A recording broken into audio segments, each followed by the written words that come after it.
నమస్కారం. అహల్య న్యూస్ కి స్వాగతం. తమ ప్రభుత్వం అభివృద్ధిని పరుగులు పెట్టిస్తుందని, ప్రజల జీవన ప్రమాణాలు పెంచేలా పాలన సాగిస్తుందని సీఎం చంద్రబాబు అన్నారు. సంక్షేమం, అభివృద్ధి, సంపద సృష్టి అనేవి ఒకదానికొకటి ముడిపడిన చక్రం లాంటివని, అభివృద్ధి లేకుండా సంపద రాదు, సంపద లేకుండా సంక్షేమం సాధ్యం కాదన్నారు. ప్రజాప్రతినిధులు, అధికారుల సమన్వయంతో పనిచేసినప్పుడే ప్రభుత్వం విజయవంతమవుతుందని స్పష్టం చేశారు. సీఎం చంద్రబాబు నాయుడు నేతృత్వంలో 7వ కలెక్టర్ల కాన్ఫరెన్స్ గురువారం సచివాలయంలో ప్రారంభమైంది. రాష్ట్ర పాలనలో కీలకమైన ఈ సమావేశంలో ప్రభుత్వ ప్రధాన కార్యదర్శి సాయి ప్రసాద్, మంత్రులు, జిల్లాల కలెక్టర్లు, వివిధ శాఖల ఉన్నతాధికారులు పాల్గొన్నారు. సదస్సు ప్రారంభంలో business reformer of the year award దక్కించుకున్నందుకు ముఖ్యమంత్రికి మంత్రులు, అధికారులు స్టాండింగ్ ఓవేషన్ తో ఘనంగా అభినందనలు తెలిపారు. ఇది తన ఒక్కడి విజయం కాదని, గ్రామ స్థాయి అధికారుల నుంచి మంత్రుల వరకు అందరి సమిష్టి కృషి ఫలితమని సీఎం పేర్కొన్నారు. మీ అందరి సహకారంతో ఇప్పుడే reformer of the year, that is not my achievement, it is a collective achievement all of us. ఇక్కడుండే మనందరి సమిష్టి కృషి. 2 ఏళ్లకు మునుపు రాష్ట్రం గురించి ఏ విధంగా మాట్లాడేవాళ్ళు, ఈరోజు రాష్ట్రం గురించి ఏం మాట్లాడుతున్నారు, the award it self is indication. కాబట్టి ఈ యొక్క అవార్డు అనేది బాధ్యతను కూడా పెంచింది. ఇప్పుడు అవసరం కూడా ఇలాంటి అవార్డ్స్ మనకు. నేను చాలాసార్లు ఎన్నో అవార్డ్స్ ఇస్తే నేను ఎప్పుడూ యాక్సెప్ట్ చేయలేదు, కానీ ఇది యాక్సెప్ట్ చేశాక దానికి కారణం కూడా ఇంకొద్ద పెద్ద ఎత్తున పెట్టుబడులు వస్తాయి, ఒకసారి పాజిటివ్ మూడ్ వస్తున్న ఉద్దేశంతో యాక్సెప్ట్ చేశాం.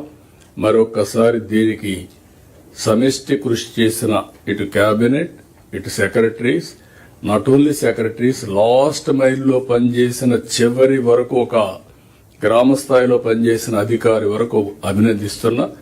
ఇది మీ అందరికి అంకితం చేస్తూ ఇంకా బాధ్యత మళ్ళా ఒకసారి మీకు గుర్తు చేస్తాం. ఆర్థిక పరమైన సవాళ్లను అధిగమిస్తూ ఏపీ ముందుకు వెళ్తుందని ఆర్థిక శాఖ మంత్రి పయ్యావుల కేశవ్ అన్నారు. ముఖ్యమంత్రి చంద్రబాబు అధ్యక్షతన సచివాలయంలో జరుగుతున్న కలెక్టర్ల సదస్సులో మంత్రి పయ్యావుల కేశవ్ పాల్గొన్నారు. ప్రజలకు ఏం మేలు జరుగుతుందనే అంశాన్ని ఆలోచించి ప్రతి పైసా ఖర్చు చేస్తున్నామని చెప్పారు. ప్రజలకు మెరుగైన జీవితం కల్పించేలా ప్రాధాన్యతలను మార్చుకుంటూ వెళ్తున్నామన్నారు. వ్యవస్థలో లోపాలను సవరించుకుంటూ ఆదాయాలను పెంచుకోవాలని అన్నారు. రాష్ట్రంలోని డిజిటల్ ఇన్ఫ్రాను సమర్థంగా వినియోగించుకోవాలని తెలిపారు. వృధా ఖర్చులను తగ్గించుకొని అభివృద్ధి కోసం వ్యయాలను పెంచాల్సి ఉందని సూచించారు. ముఖ్యమంత్రి నిర్దేశించిన ప్రాజెక్టులపై ఎక్కువ ఖర్చు పెట్టాలన్నారు. ప్రజలకు ఫలితాలను చూపించేలా పనిచేయాలన్నారు. ఏపీని గత పాలకులు విధ్వంసం చేసినా పునర్నిర్మించుకుంటున్నామని మంత్రి అనగాని సత్యప్రసాద్ తెలిపారు. భూ సంబంధిత అంశాల సంస్కరణలు తీసుకువచ్చామని, అడంగళ్లు, పాస్ పుస్తకాలు వేగంగా అందిస్తున్నామని చెప్పారు. రిజిస్ట్రేషన్ శాఖను సిటిజన్ ఫ్రెండ్లీగా తయారు చేస్తున్నామని మంత్రి తెలిపారు. The aim of this meeting is not only about assessing the progress or reviewing the progress. It's about realigning the entire government machinery towards one common objective, that is efficient delivery, disciplined expenditure, and visible results on the ground.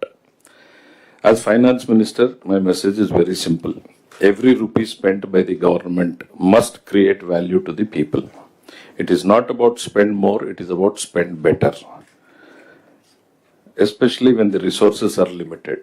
You know what we are going through at present. There is a huge resource gap between what we are earning and what we are spending. As a finance minister, I find it as a challenging times, but as the chief minister always says, it is an inspiring time for him. For a man who has seen every crisis as an opportunity, it is an inspiring time for him. But for me, every day it is a challenging time with so much of resource gap to manage at every step, starting from salaries, pensions to the developmental expenditure. So I request every secretary, every collector to spend wisely within the allocated budget and make, instead of spending, what should be our thing is, what is the outcome based? Rather than spending on what is released, what is amount spent, we are seeing it in physical numbers. What is that quality change we could bring in the lives of the people should be the measure yardstick for the collectors to come. It is in a state level we go by the numbers, but in the field as collectors we should see if we have spent on a road, what outcome has it given. If we have spent in a hospital, what is the quality of change it has brought. That should be the real motive of the thing. So basically, we as a finance department, we are here, we always request, to avoid the wasteful expenditure. And I also request, it is not only about spending wisely, it is also about earning wisely. Collectors must also take good interest in all the revenue earning departments, which Honorable Chief Minister has been repeatedly saying. It's not only about spending. Now we have to tighten wherever there is a loophole in the system, and we should earn more so that we can give better services to the people. And I request you to use the technology, and which is very handy tool which the Honorable Chief Minister has built in as a backbone to the entire government. Business reformer of the year అవార్డును సాధించిన ముఖ్యమంత్రి చంద్రబాబుకు మంత్రి అనగాని సత్యప్రసాద్ అభినందనలు తెలియజేశారు. CM Chandrababu నేతృత్వంలో జరుగుతున్న 7వ కలెక్టర్ల కాన్ఫరెన్స్ లో మంత్రి ప్రసంగిస్తూ రాష్ట్రాన్ని గత పాలకులు విధ్వంసం చేసిన పునర్నిర్మించుకుంటున్నామని తెలిపారు. భూ సంబంధిత అంశాల్లో సంస్కరణలు తీసుకువచ్చామని, అడంగళ్లు, పాస్ పుస్తకాలు వేగంగా అందిస్తున్నామని చెప్పారు. 1.37 లక్షల ఎకరాలు 22A నుంచి తొలగించామని మంత్రి వివరించారు.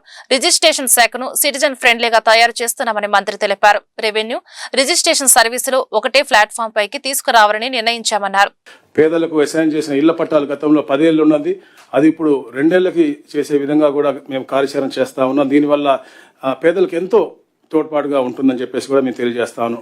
అలాగే అయితే పట్టణ గరిష్ట భూ పరిమితి చట్టం ఉందో దాన్ని సవరించే విధంగా, అంటే క్రమబద్ధీకరణ చేసే విధంగా డిసెంబర్ 31 వరకు పొడిగించాం. గతంలో గవర్నమెంట్ దాకా వచ్చేది ఇప్పుడు CCLA స్థాయిలో అది అంటే మంచిగా స్మూత్గా అయ్యే విధంగా సవరణ కూడా చేయడం జరిగింది. అదే అలాగే ఎన్నో ఏళ్లగా ఈ విలేజ్ సర్వీస్ ఇనాములు ఏదైతే పెద్ద సమస్యగా ఉందో ఈ రాష్ట్రంలో ఎన్నో మన గ్రీవెన్స్లు వస్తూ ఉన్నాయి, అవి కూడా గౌరవ ముఖ్యమంత్రి ఆదేశాలతో 22A నుంచి తొలగిస్తూ మన ఉత్తర్వులు ఇచ్చాము. 137,000 ఎకరాలు దీని ద్వారా పేదలకు లబ్ధి పొందింది. అలాగే షరతుగల పట్ట, ముఖ్యంగా ఈ ప్రాంతంలో కృష్ణా గుంట ప్రాంతంలో ఉన్నటువంటి భూములై దాదాపుగా 33,440 ఎకరాలు ఉంటే దాంట్లో 33,012 ఎకరాలకు నిషేధించే జాబితా నుంచి తొలగించడమైంది. అలాగే చుక్కల భూమి గురించి కూడా ఈ 2-3 రోజుల్లో గౌరవ ముఖ్యమంత్రి గారు డెసిషన్ తీసుకుని పాజిటివ్, అంటే లార్జర్ ఇంట్రెస్ట్ లో మంచి పేదలకు మంచి జరిగే విధంగా దాన్ని కూడా మనం ప్రకటించబోతా ఉన్నాం మార్గదర్శకాలని చెప్పేసి కూడా నేను తెలియజేస్తా ఉన్నాను. మనం తప్పుడు పత్రాలతో ఏదైనా రిజిస్ట్రేషన్ జరిగితే కలెక్టర్లకే మనకి అధికారులు ఇచ్చే విధంగా, ఏదైతే తప్పుడు రిజిస్ట్రేషన్ జరిగినాయో రద్దు చేసే విధంగా కూడా మనం ఉత్తర్వులు ఇచ్చాం. అవి కూడా మీ అందరూ కూడా శ్రద్ధగా, అంటే ఎక్కడ కూడా తప్పిదాలు జరగకుండా చూసుకోవాల్సిన బాధ్యత మీ అందరికీ ఉందని చెప్పేసి కూడా మరొకసారి గుర్తు చేస్తా ఉన్నాను. ముఖ్యంగా సిటిజన్ ఫ్రెండ్లీ శాఖగా రిజిస్ట్రేషన్ డిపార్ట్మెంట్ చేయాలి అని చెప్పే తమతో దీంట్లో భాగంగా స్లాట్ బుకింగ్ మొదలుపెట్టాం. అలాగే త్వరగా మన రాష్ట్రం అంతటా కూడా ఏదైతే అస్టమైల్ జిల్లాలు ఉన్నాయి అన్నింటిలో కూడా మనం ఈ రిజిస్ట్రేషన్ సేవా కేంద్రాలను కూడా ఏర్పాటు చేయాలని చెప్పేసి మనం ప్రవేశపెడతా ఉన్నాం. అలాగే రెవెన్యూ సర్వీసెస్, రిజిస్ట్రేషన్ సర్వీస్ అన్ని కూడా పూర్తిగా ఇంటిగ్రేట్ చేస్తూ ఒకటే ప్లాట్ఫామ్ మీద తీసుకురాబోతా ఉన్నాం. ట్యాంపర్ చేయకుండా, వీలు లేకుండా ఉండే విధంగా బ్లాక్ చైన్ టెక్నాలజీతో శాశ్వత డిజిటల్, ఎందుకంటే గతంలో మనం చూస్తా ఉన్నాం ఈరోజు ఎక్కువ గ్రీవెన్స్ వచ్చేది మన కింద స్థాయి అధికారులు ఫైల్ పోయింది అని చెప్పేసి వాళ్ళ దగ్గర ఏమో ఏదైతే పిటిషనర్స్ ఉన్నారో వాళ్ళ దగ్గర చాలా మందిగా ప్రూఫ్స్ ఉన్నటువంటి పరిస్థితి. ఇలాంటి పరిస్థితులు మళ్ళా రాబోయే రోజులు రాకుండా ఉండే విధంగా డిజిటలైజేషన్ అనేది పూర్తిగా 100% చేయాల్సిన బాధ్యత మనందరికీ ఉంది. ఆంధ్రప్రదేశ్ పారిశ్రామిక రంగానికి భారీ ఊతం లభించింది. ప్రముఖ ఆటోమొబైల్ దిగ్గజం iconic motor cycle brand royal Enfield తన నూతన తయారీ యూనిట్ ను ఆంధ్రప్రదేశ్ లో ఏర్పాటు చేయనుంది. 1901లో సంస్థ ప్రారంభమైన నాటి నుంచి తమిళనాడు వెలుపల ఇంత భారీ స్థాయిలో విస్తరించడం ఇదే తొలిసారి కావడం విశేషం. తిరుపతి జిల్లా సత్యవేడులో ఈ అత్యాధునిక తయారీ కేంద్రాన్ని ఏర్పాటు చేయనున్నారు. ఇందుకోసం కంపెనీ 2 దశల్లో సుమారు 2,200 కోట్లు పెట్టుబడిగా పెట్టనుంది. ఈ ప్రాజెక్టుకు ముఖ్యమంత్రి నారా చంద్రబాబు నాయుడు అధ్యక్షతన సమావేశమైన రాష్ట్ర పెట్టుబడుల ప్రోత్సాహక మండలం ఆమోదం తెలిపింది. ఈ ప్లాంట్ ద్వారా రాయల్ ఎన్ఫీల్డ్ తయారీ సామర్థ్యం దాదాపు 9 లక్షల యూనిట్లు పెరగనుంది. స్వతంత్ర సమరయోధుడు అల్లూరి సీతారామరాజు వర్ధంతి సందర్భంగా ముఖ్యమంత్రి చంద్రబాబు నాయుడు, మంత్రి నారా లోకేష్ నివాళులర్పించారు. సామాజిక మాధ్యమం ఎక్స్ వేదికగా స్పందిస్తూ గిరిజన హక్కుల పరిరక్షణ కోసం మన్యం ప్రజల గుండెల్లో పౌరుషాగ్ని రగిలించిన విప్లవ యోధుడు అల్లూరి అని అన్నారు. తెల్లవారిని గడగడలాడించిన తెలుగు వీరుడు అల్లూరి సీతారామరాజు వర్ధంతి సందర్భంగా ఆ దేశభక్తుని చరిత్రను స్మరించుకుంటూ నివాళి అర్పిద్దామంటూ ఎక్స్ లో సీఎం చంద్రబాబు పోస్టు చేశారు. భారత స్వతంత్ర ఉద్యమాన్ని విప్లవ మార్గంలో నడిపించిన యోధుడు అల్లూరి సీతారామరాజు. ఆయన జీవితం, త్యాగాలు, స్వతంత్రం కోసం ఆయన చేసిన పోరాటం మన దేశ చరిత్ర పుటల్లో శాశ్వతంగా లిఖించబడ్డాయి. సమస్యల పరిష్కారం కోరుతూ స్టేట్ బ్యాంక్ ఆఫ్ ఇండియా ఉద్యోగులు ఆందోళన బాటపడ్డారు. ఈ మేరకు all India SBS staff federation ఆధ్వర్యంలో ఈ నెల 25, 26 తేదీల్లో సమ్మెకు పిలుపునిచ్చారు. ఈ వివరాలను ఫెడరేషన్ ప్రతినిధులు కె కోటిరెడ్డి, బిఎస్ఆర్ సుధాకర్ రావు, వి నరేంద్ర కుమార్, పిఎస్ రంగసాయి, షేక్ ఇబ్రహీం గురువారం మీడియాకు వెల్లడించారు. సిబ్బంది కొరత కారణంగా బ్యాంక్ కస్టమర్లకు మెరుగైన సేవలు అందించలేకపోతున్నామని తెలిపారు. కనుక ఖాళీగా పోస్టులను వెంటనే భర్తీ చేయాలని డిమాండ్ చేశారు. దేశవ్యాప్తంగా 1,20,000 మంది సమ్మెలో పాల్గొంటారని చెప్పారు. అవుట్ సోర్సింగ్, పెన్షన్, ఆర్థిక సమస్యలు, కెరీర్, వేతన అసమానతలు, మెడికల్ సౌకర్యాలు, పరిపాలన పరమైన సమస్యలను వెంటనే పరిష్కారం చేయాలని కోరారు. గుంటూరు మాడ్యూల్ తరఫున అంటే గుంటూరు మాడ్యూల్ అంటే old Guntur district, old Ongole district కలిపి గుంటూరు మాడ్యూల్ స్టేట్ గారికి నేను యూనియన్ తరఫున లీడర్షిప్లో ఉన్నాను. నా పేరు Kotireddy, deputy general secretary Guntur module. Sudhakar garu vice president, Guntur module vice president. And Narendra garu assistant general secretary Guntur module. ఈయన నా లెఫ్ట్ సైడ్ ఉన్న ఆయన Rangasai garu assistant general secretary, రెండో assistant secretary Guntur module. Ibrahim garu assistant treasurer Guntur module. మాకు లాంగ్ పెండింగ్గా ఏవైతే డిమాండ్స్ ఉన్నాయో గత 2 సంవత్సరాలుగా కంటిన్యూగా మేనేజ్మెంట్ని, బ్యాంక్ మేనేజ్మెంట్ని రిక్వెస్ట్ చేస్తూ ఉన్నాము. డిఫరెంట్ ప్లాట్ఫామ్స్లో మేము వాళ్ళని రిప్రజెంట్ చేయడం జరిగింది. ఎంప్లాయీస్ ఎదుర్కొంటున్న సమస్యలు, అలానే బ్యాంక్కి వచ్చే ఖాతాదారులు కూడా సరైన స్టాఫ్, ఎక్కువ మంది స్టాఫ్ లేక వాళ్ళు పడుతున్న ఇబ్బందులు, మా స్టాఫ్ మీద పెడుతున్న ప్రజలు, ఇవన్నీ వాళ్ళకి ఎక్స్ప్లెయిన్ చేయడం జరిగింది. కంటిన్యూగా స్టాఫ్ తగ్గిపోతున్నారు, రిటైర్ అయిపోతున్నారు, ప్రమోషన్ తీసుకుపోతున్నారు. ఎవరైతే కస్టమర్స్కి సర్వీస్ చేయాలో, కస్టమర్స్ని ఫ్రంట్ డెస్క్లో ఉండి రాగానే వాళ్ళని పలకరించి వాళ్ళ డబ్బులు కానీ వాళ్ళ రిక్వెస్ట్లు కానీ తీసుకోవాలి, వాళ్ళు రోజు రోజుకి తగ్గిపోతున్నారు. వాళ్ళని దాంట్లో ఎడిక్వేట్ ఎక్విప్మెంట్ క్లర్కల్ క్యాడర్లో కావాలని చెప్పేసి అడిగాము. అది అలానే పెండింగ్ ఉంది. గత 30 సంవత్సరాలుగా బ్యాంకులో మెసేంజర్ లేదు. ఒక కస్టమర్ వచ్చేసి ఒక రిక్వెస్ట్ ఫామ్ ఇస్తే కస్టమర్ ఎక్కడికి వెళ్ళాల్సిన లేదు, కౌంటర్ దగ్గరే ఉండాలి. కానీ కస్టమర్కి ఇప్పుడు ఏం జరుగుతుంది, బ్యాంకులో స్టాఫ్ లేకపోవడం, కస్టమర్కి వస్తే ఆ రిక్వెస్ట్ ఇచ్చి అన్ని టేబుల్ తిరగాల్సి వస్తుంది. కస్టమర్ని ఇబ్బంది పెట్టాల్సి వస్తుంది. కస్టమర్ అసహనానికి గురవుతున్నారు, ఎస్పెషల్లీ స్టేట్ బ్యాంకులో మెసేంజర్ లేకపోవడం వల్ల. ఆ 30 సంవత్సరాల నుంచి పెండింగ్ ఉన్న విషయం కూడా మెసేంజర్కి వస్తే కస్టమర్కి బెటర్ సర్వీస్గా ఉంటుంది. బ్యాంకు తరఫున వచ్చేసి వాళ్ళు ఎక్కువగా తిరగాలి, అంటే ఆ టేబుల్కి ఈ టేబుల్కి వెళ్ళాలని చెప్పేసి వాళ్ళు ఇబ్బంది పడుతుంటారని చెప్పేసి బ్యాంక్కి రిప్రజెంట్ చేయడం జరిగింది. అది కూడా డిమాండ్ కూడా 30 years నుంచి పెండింగ్లో ఉంది. దాని గురించి గట్టిగా అడుగుతున్నాను. రెండోది, మూడోది నేను స్టాఫ్ అడిగేది ఆర్మూడ్ గార్డ్ గురించి. ఆర్మూడ్ గార్డ్స్ కూడా బ్యాంక్ సెక్యూరిటీ. ఇప్పుడు రీసెంట్గా మనం న్యూస్ పేపర్స్లో అక్కడ చూస్తే, రీసెంట్గా గుజరాత్లోనే ఆర్మూడ్ రాబరీ జరిగింది. వచ్చేసి గార్డ్ లేకపోవడం వల్ల రేసింగ్ చేసి క్యాష్ తీసుకోవడం జరిగింది. ఇలాంటివి నాట్ ఓన్లీ మన బ్యాంక్ స్టాఫ్, కస్టమర్స్ కూడా ఒక రాబరీ అని ఏదైనా జరిగితే సెక్యూరిటీ గార్డు ఉంటే ఒక బలం ఉంటుంది. ప్లస్ వాళ్ళ దగ్గర ఎక్విప్మెంట్ ఆర్మీ ఉంటుంది కాబట్టి, గన్ ఉంటుంది కాబట్టి తొందరగా. శారదా కన్యశ్రీ అభయాంజనేయ స్వామి దేవస్థానంలో విశేష పూజలు జరుగుతున్నాయి. ధ్వజస్తంభ ప్రతిష్టాపన, మహాగణపతి, సుబ్రహ్మణ్యేశ్వర స్వామి, హనుమత స్వామి వంటి దేవతామూర్తుల విగ్రహాలను ప్రతిష్ఠించనున్నారు. ఇందులో భాగంగా ప్రతిరోజు భక్తి శ్రద్ధలతో ప్రత్యేక పూజలు నిర్వహిస్తున్నారు. ఈ నెల 9వ తేదీన ధ్వజస్తంభ ప్రతిష్టాపనతో పాటు దేవతామూర్తుల విగ్రహాలను ప్రతిష్ఠించనున్నారు. ఈ కార్యక్రమ వివరాలను ఆలయ కమిటీ గౌరవ అధ్యక్షులు పెద్దిబోయిన బాలయ్య, అధ్యక్షులు దేశబోయిన శ్రీనివాసరావు, ఆలయ కమిటీ ప్రతినిధులు, పండితులు మీడియాకు వివరించారు. ఆంజనేయాయ విద్మహే వాయుపుత్రాయ ధీమహి తన్నో హనుమత్ ప్రచోదయాత్. గుంటూరు మహాప్రజలకు, అలాగే మన శారదా కాలనీ మహాభక్తజనులకు, శారదా కాలనీ 4వ లైన్లో వేంచేసి ఉన్నటువంటి శ్రీ అభయాంజనేయ స్వామి వారి దివ్య దేవాలయ ప్రతిష్టా మహోత్సవంలో భాగంగా ఈరోజు ప్రథమ దివసం అనగా 1వ రోజు గణపతి పూజ, పుణ్యాహవాచన, దీక్షా కంకణధారణ మరియు పంచగవ్య ప్రాసన, యాగశాల ప్రవేశ కార్యక్రమం మరియు తదుపరి సర్వదేవత ఆవాహన, సర్వతోభద్రమండల ఆవాహన కార్యక్రమాలు జరుగును. మరియు ఉదయం 9 గంటలకు లక్ష్మీ గణపతి హవనము, అభయాంజనేయ స్వామివారి హవన కార్యక్రమాలు ప్రారంభం జరుగును. త్రయాహ్న దీక్షా కార్యక్రమాలు జరుగును. అనగా 3 రోజులు ఈ ప్రతిష్టా కార్యక్రమాలు జరుగును. మొదటి రోజు ఈ కార్యక్రమాలు సాయంత్రం పూట శ్రీ మహాగణపతి హవనము, నవగ్రహ హవనము జరుగును. మరియు రెండవ రోజు ఉదయం పూట గణపతి పూజ, సర్వతోభద్రమండల దేవత ఆవాహన అర్చన పూజా కార్యక్రమం, తదుపరి వాస్తు మండపారాధన, ఇంద్రాది అష్టదిక్పాలకులు, నవగ్రహార్చన పూజా కార్యక్రమాలు యథావిధిగా జరిగి తదుపరి హోమ కార్యక్రమాలు జరుగును. సాయంత్రమున ధ్వజస్తంభంకు అలాగే విగ్రహాలకు అభిషేక కార్యక్రమాలు, గ్రామోత్సవ కార్యక్రమం జరుగును. మూడవ రోజు ఉదయము 9 గంటల 46 నిమిషాలకు శ్రవణ నక్షత్రయుక్త మిథున లగ్న పుష్కరాంశమనందు స్వామివారి దివ్య ప్రతిష్టా కార్యక్రమం జరుగును. కావున గుంటూరు మహాప్రజలకు 50 మంది భక్త మహాశయులకు గుంటూరు శారదా కాలనీలో వేంచేసి ఉన్నటువంటి అభయాంజనేయ స్వామివారి కమిటీ తరపున ఇదే ఆహ్వానము.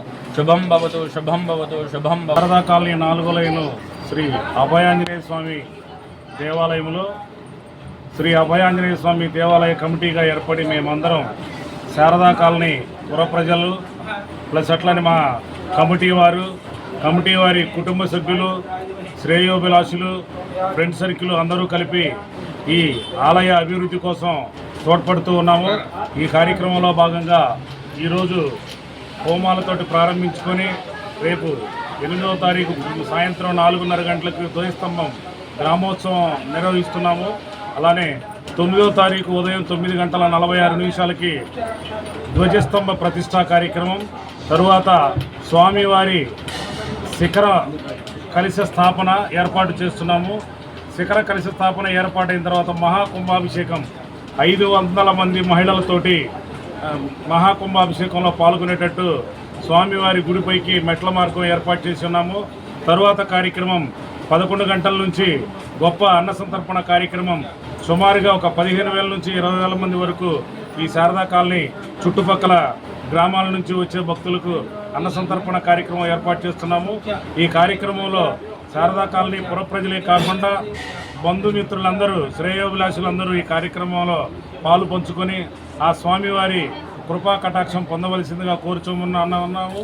అలానే ఈ దేవాలయ కమిటీ వారికి ఎవరైనా సహాయ సహకారాలు అందించాలంటే కమిటీ వారిని సంప్రదించి ఆ అభయాంజనేయ స్వామి ఆశీస్సులు పొందవలసిందిగా కోరుచున్నాము. జై శ్రీ. గుంటూరు పశ్చిమ నియోజకవర్గ సీతమ్మ కాలనీ 4వ లైన్లో ఉచిత వైద్య శిబిరము మరియు ఉచిత మందుల పంపిణీ. డాక్టర్ శనక్కల రాజు కుమారి మాట్లాడుతూ ఉచిత వైద్య శిబిరాలను పేద ప్రజలు వినియోగించుకోవాల్సిందిగా కోరుతున్నారు. ఈ ఉచిత మెడికల్ క్యాంపులో సుమారుగా 250 మందికి మందులు పంపిణీ చేశాము. ఈ క్యాంపులో డాక్టర్ రాజు కుమారి గారు గర్భిణీ స్త్రీలు ఎండాకాలంలో తీసుకోవాల్సిన జాగ్రత్తలు, తల్లి బిడ్డ క్షేమంగా ఉండి సులువుగా ప్రసవం అయ్యే మార్గాల గురించి, వ్యాయామం గురించి మరియు తీసుకోవాల్సిన ఆహార జాగ్రత్తలు, తల్లి తీసుకోవాల్సిన వ్యాక్సినేషన్ గురించి అవగాహన కల్పించారు. ఈ కార్యక్రమంలో పాల్గొన్న డాక్టర్ శనక్కల రాజకుమారి గారు, doctor శనక్కల Umashankar, doctor Ramesh Babu, doctor ఖరీమా మరియు అహల్య హాస్పిటల్ స్టాఫ్ మరియు ఎన్డీఏ కూటమి నాయకులు, టీడీపీ 28వ డివిజన్ అధ్యక్షులు అప్పారావు తదితరులు పాల్గొన్నారు. అందరూ క్యాంప్ వచ్చినందుకు చాలా సంతోషం. ఈ క్యాంప్ నిర్వహిస్తుంది అందరూ ప్రజలు ఆరోగ్యంగా ఉండాలి అని ఒక సేవా భావంతో ఈ క్యాంప్ నిర్వహిస్తుంది. ఎందుకంటే మన ఆంధ్రప్రదేశ్ ఆరోగ్యంగా ఉంటేనే మన అభివృద్ధి దిశగా ఒక రాష్ట్రం ముందుకెళ్తుంది. అది ఆరోగ్యంగా ఉంటేనే ప్రజలు మన అభివృద్ధి జరుగుతుంది అని ఒక నమ్మకం. మన ముఖ్యమంత్రి చంద్రబాబు నాయుడు గారు ఆలోచన, మన ముఖ్యమంత్రి చంద్రబాబు నాయుడు గారి నాయకత్వంలో మన ఆంధ్రప్రదేశ్ అభివృద్ధి, ప్రజాసేవ, సంక్షేమం దిశగా ముందుకు సాగుతుంది. చంద్రబాబు నాయుడు గారు ప్రతిపిస్తున్న P4 అందరూ విన్నారు కదా, P4 people private public partnership. అంటే అభివృద్ధి జరగాలి అంటే కేవలం ప్రభుత్వం ఒకటే కాదు, మనం ప్రజలు, ప్రభుత్వం, ప్రైవేట్ సంస్థలు, సేవా సంస్థలు అందరూ కలిసి పనిచేసినప్పుడే మార్పు అనేది జరుగుతుంది, సాధ్యం. చంద్రబాబు నాయుడు గారు ఆలోచన P4, ఆ ఆలోచనతోనే ఈ మెడికల్ క్యాంప్ పెట్టడం జరుగుతుంది. సో ఈ మెడికల్ క్యాంప్ చాలా ముఖ్యమైనది. మీ అందరూ ఆరోగ్యంగా ఉండాలి, మీ ఆరోగ్య పరీక్షలు చేస్తాం, ఆరోగ్య అవగాహన కూడా కల్పిస్తాం. నేను నమ్మేది వైద్యం, చికిత్స అనేది ముందుగానే అవసరం. వ్యాధి వచ్చినాక చికిత్స తీసుకోవటం అనేది మంచిది కాదు. వ్యాధి రాకుండానే ఆరోగ్యం జాగ్రత్త చేయటం అనేది చాలా అవసరం. మేము అందరికీ తెలుసు, శనక్కల అరుణ గారు తెలుసు కదా, ఇక్కడ అందరికీ తెలుసు. శనక్కల అరుణ గారు హెల్త్ మినిస్టర్ గా చేశారు. 1999లో ముఖ్యమంత్రి చంద్రబాబు నాయుడు గారు ప్రభుత్వంలోనే చేశారు. 40 సంవత్సరాల పైనే వైద్య సేవలు అందించారు మన గుంటూరుకి.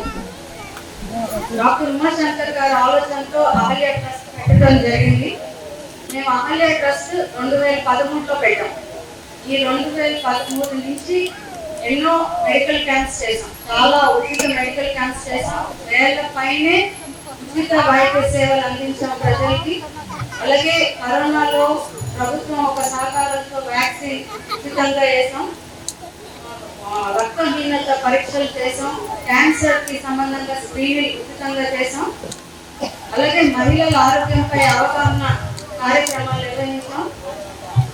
ఈ హెచ్పివి వ్యాక్సిన్ క్యాన్సర్ రాకుండా హెచ్పివి వ్యాక్సిన్ కూడా తక్కువ ధరలో అందుబాటులో తీసుకొచ్చాం. కరోనాలో నిత్యావసర సరుకులు పంపిణీ చేసాం. గుంటూరులో మిర్చి మరియు సుగంధ ద్రవ్యాల ఎగుమతులపై స్పైసెస్ బోర్డ్ చైర్పర్సన్ అడ్వకేట్ సంగీత విశ్వనాథన్ కీలక వ్యాఖ్యలు చేశారు. భారతీయ మసాలా దినుసుల ఎగుమతులు ప్రపంచవ్యాప్తంగా విశేష గుర్తింపు పొందుతున్నాయని ఆమె తెలిపారు. గుంటూరు మిర్చి భారత వ్యవసాయ రంగ ప్రతిష్టతను ప్రపంచానికి చాటుతోందని పేర్కొన్నారు.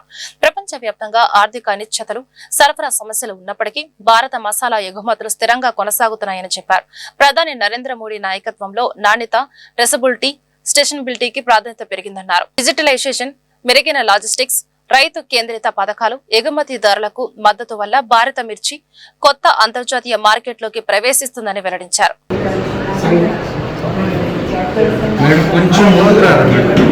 Sangeeta Vishwanathan, chairperson of the Spices Board of India, and I'm honored to meet you today at this Guntur, where especially when as part of Spices Board, it is the largest exporters are here in Chile. It is in Guntur, and so I am very pleasant to meet all the exporters also here, and especially at this stage, our Ministry of Commerce, Sri Piyush Goyal has taken immense effort to promote spices exports also, because in the geopolitical tensions also we are getting more exports, and we are getting more opportunities in especially in European countries also because of their policies. And at this part, I also congratulate our Narendra Modi government because they have already now won in Assam and West Bengal. And I am from Kerala. I had contested my elections in Kerala also. I was a candidate in Kerala. And the historical time for Kerala also because BJP has now NDA government, NDA leaders have won in Kerala elections also. We got 3 seats in Kerala. And from Assam, from this Andhra Pradesh also, our party leaders had been there to look after the elections, and I am very thankful to them also. And also I congratulate each of the party workers here in Andhra Pradesh, BJP party workers who all wanted to see a good government which gives a transparency to this people. That is Modi government. And also in Bengal, as you know, even being a woman, this Mamata has opposed the women reservation bill, and they are now paying for it, I think so. And the BJP government, of course, the Narendra Modi government also gives immense opportunities for the exporters and the traders to grow up with the nation. So I think I especially thank this Andhra Pradesh people for inviting me here and having a conversation with exporters, and we are trying more to solve their issues on the way, so especially the traceability issues they are facing now, and costs are little more తొలిసారిగా గుంటూరు నగరంలో జాదూగర్ సికిందర్ అంతర్జాతీయ ప్రమాణాలతో కూడిన ఇందిరా మహీంద్ర జాల ప్రదర్శనలు ఇక్కడ ప్రేక్షకులకు, ముఖ్యంగా పిల్లలకు, పెద్దలకు, మహిళలకు ఈ వేసవి కాలంలో ఆహ్లాదకర అనుభూతిని కలిగిస్తుందని ప్రసిద్ధి అంతర్జాతీయ మెజిషియన్ జాదూగర్ సికిందర్ తెలియజేశారు. ఈ మేరకు గురువారం శ్రీ వెంకటేశ్వర విజ్ఞాన మందిరంలో ఏర్పాటు చేసిన మీడియా సమావేశంలో ఆయన మాట్లాడుతూ గుంటూరులోని శ్రీ వెంకటేశ్వర విజ్ఞాన మందిరం నందు మే 8వ తేదీన అంతర్జాతీయ స్థాయి ఇంద్రజాల ప్రదర్శనలు ప్రారంభం కానున్నాయని తెలిపారు. ప్రస్తుత కాలానుగుణంగా నూతన టెక్నాలజీతో రూపొందించిన ఇంద్రజాలం చిన్న పెద్ద తేడా లేకుండా అందరినీ ఆకట్టుకునే విధంగా ఉంటుందన్నారు. శుక్రవారం సాయంత్రం 7:30 ప్రారంభమయ్యే ఈ మ్యాజిక్ షోకి ముఖ్య అతిథిగా గుంటూరు ఈస్ట్ శాసనసభ్యులు మహమ్మద్ నజీర్ హాజరు కానున్నారని తెలిపారు. తాళం వేసిన పెట్టి ఉండి అదృశ్యమై తిరిగి జాతీయ జెండాను తీసుకుని ప్రేక్షకుల మధ్యలో ప్రత్యక్షం కావడం, కొన్ని వేల క్రితం భూమి మీద అంతరించిపోయిన డైనోసర్ ను తన ఇంద్రజాలంతో వేదికపై ఆవిష్కరింపజేయడం, ప్రపంచ మిస్టరీగా మారిన బెర్ముండా ట్రయాంగిల్ ఉదంతాన్ని ప్రదర్శింపజేయడం వంటి ఎన్నో హైలైట్ అంశాలు ప్రేక్షకులను మంత్రముగ్ధుల్ని గావిస్తాయన్నారు. అందరికీ నమస్కారం. जादूगर सिकंदर फर्स्ट टाइम गुंटूर अपना शो लेकर आए हैं और ये हमारा शो यहाँ पे 24 डेज के लिए है। डेली 2 शोज होंगे 4 PM 5 PM एंड 7:30 PM। और ये हैदराबाद के बाद हम लोगों ने आंध्रा में 3-4 जगह शो किया, काकीनाडा, भीमावरम, और तेलंगाना में भी वारंगल, खम्मम शो किया। उसके बाद यहाँ पे गुंटूर कर रहे हैं और सब जगह लोगों ने एंजॉय किया है। और ये भारत का ऐसा पहला शो है जिसमें आप डायनासोर लाइव मैजिकल द्वारा देखने वाले हैं स्टेज पर। ये बच्चों के लिए, పిల్లలు के लिए बहुत मजेदार चीज हुई। ప్రజలు ఇప్పటిదాకా మెచ్చుకున్నారు. ఎక్కడైనా కూడా మనకి మంచి రెస్పాన్స్ అయిందండి. అన్ని ఊళ్ళో కూడా మనకి జనాలు మెచ్చుకున్నారు షోకి. అంటే మన జాదూగర్ సికందర్ గారు అయినండి మన ఇప్పుడు వితౌట్ గెటప్లు ఉన్నారు. గెటప్లు వస్తే అది ఎలా ఉంటుంది. తర్వాత ఏంటంటే ఇది మన ఉత్తరప్రదేశ్ అండి, కాన్పూర్ ప్రాపర్. ఈయన మన స్టేట్లోనే ఎక్కువ చేసేవాళ్ళు. నేను ఈ షో చూసి నాకు నచ్చితే వాళ్ళకి నేను మన ఆంధ్ర నిర్ణయం తీసి నేను తీసుకొచ్చాను ఇక్కడ. అప్పటి నుంచి నా 4-5 క్యాంప్స్ కూడా నాతో ఉన్నారు. బాగుంటుంది, ఐటమ్స్ అవి బాగుంటాయి. అంటే బేషన్ అంటే మనకి పిల్లలకి బాగా నచ్చుతుంది అండి, పిల్లలకి పెద్దలు కూడా బాగా నచ్చుతుంది. చాలా బాగుంటుంది షో. దాంట్లో యానిమల్స్ ఐటమ్ అంటే యానిమల్స్ బ్యాండ్ అయిపోయినాయి. అలాగే యానిమల్లో ఉండాక మనకి చిపాజీ, ఆ తర్వాత ఇంకటి డైనోసార్ ఐటమ్ పిల్లలు చాలా ఆనందం. తర్వాత చాలా కామెడీ కూడా ఉంటుంది ఐటమ్స్ కూడా. అందులో మనకి మ్యాజిషియన్ అంటే ఇంకా ఐటమ్స్ చాలా బాగుంటాయండి. ఒక బాక్స్లో ఆయన కూర్చుని అందులో నుంచి మాయైపోవడం, చిలుకలు మేము ముందే 5 చిలుకలు ఒకేసారి మేము ముందే అది మాయైపోతాయి, సెకండ్లోనే అది మాయైపోతాయి. అది కూడా మీరు ఆశ్చర్యపోతాయి. ఇంకా మొత్తం 35 పైన ఐటమ్స్ ఉన్నాయండి. ఐటమ్స్ చాలా బాగుంటాయి. చూసి మీకు నచ్చుతుంది. ఎలాగైనా నాకు నచ్చిందని తీసుకొచ్చాయి వీళ్ళకి తీసుకొని. అలాగా అందరికీ ఇప్పుడు మన కాకినాడలో కూడా లాస్ట్ వరకు మాకు మంచి రెస్పాన్స్. ఇంకా అక్కడ జనం కూడా ఇంకా ఉందని చెప్తే హాల్ మాది బుకింగ్ ఇన్ని డేట్ ఉంటుంది, ఆ డేట్లో మనం క్లోజ్ చేస్తాం. అక్కడ క్లోజ్ చేసి వచ్చాము. ఇక్కడ వచ్చాము, మీ అందరూ ప్రోత్సాహం మాకు కావాలా. ఇప్పుడు జనాలందరూ మాకు ప్రోత్సహించాలా. యాదవ్ సికందర్ గారికి స్టాఫ్ కనీసం 30 మంది మొత్తం స్టాఫ్ ఉన్నారు. గ్రూప్ అందరూ కలిపి మేము ముందు ఐటమ్స్ 145 మినిట్స్ మాది రన్నింగ్ షో ఉంటుంది. కంటిన్యూ 140 మినిట్స్ ఉంటుంది షో. ఇలాగ మాకు 24 డేస్ మాది ఇంకా ఈ షో చేస్తాం. 24 డేస్ మన ఈ క్యాంప్. కేసీఆర్ ఉంది, ఎండాకాలం బాగుంటుంది. పిల్లలు తప్పకుండా చూస్తారు, వాళ్ళు కూడా బాగా ఆనందిస్తారు. మాకు ఏంటంటే చూసి ఆనందిస్తారా షో మాత్రం చాలా టాప్. మనకి మన కొన్ని నాళ్ళు అంటే కొన్ని సంవత్సరాల క్రితం ఆనంద్ జాదవ్ వచ్చారు, ఇక్కడ జాదవ్ ఆనందం వచ్చారు. ఆయన ఇప్పుడు వేరే చోట్ల ఉన్నారనుకోండి. పేదవాడి ఆరోగ్యానికి కూటమి ప్రభుత్వం అండగా ఉందని ఎమ్మెల్యే మహమ్మద్ నజీర్ టీడీపీ నగర అధ్యక్షులు డేగల ప్రభాకర్ పేర్కొన్నారు. ఈ సందర్భంగా తూర్పు నియోజకవర్గం తెలుగుదేశం పార్టీ కార్యాలయంలో ముఖ్యమంత్రి సహాయ నిధి చెక్కులు లబ్ధిదారులకు వారు అందజేశారు. అనంతరం వారు మీడియాతో మాట్లాడుతూ తూర్పు నియోజకవర్గంలో ఇప్పటి వరకు 11 కోట్ల రూపాయలు ముఖ్యమంత్రి సహాయ నిధి ద్వారా పేదలకు చెక్కుల ద్వారా ఆర్థిక సహాయం చేయడం జరిగిందని చెప్పారు. ఆర్థిక ఇబ్బందుల వలన పేదవాడి ఆరోగ్యం అనారోగ్యం పాలు అవ్వకూడదనే ఉద్దేశంతో రాష్ట్రంలో ఆర్థిక ఇబ్బందులు ఉన్నప్పటికీ ఎన్నికల ముందు ప్రజలకు ఇచ్చిన హామీలను తూచా తప్పకుండా పాటిస్తున్నామని తెలిపారు. మోతీలాల్ నగర్ 130 మంది నిర్వాసితులకు ఒక్కొక్కరికి 5,000 రూపాయల చొప్పున ఆర్థిక సహాయం అందజేయడం జరిగిందని చెప్పారు.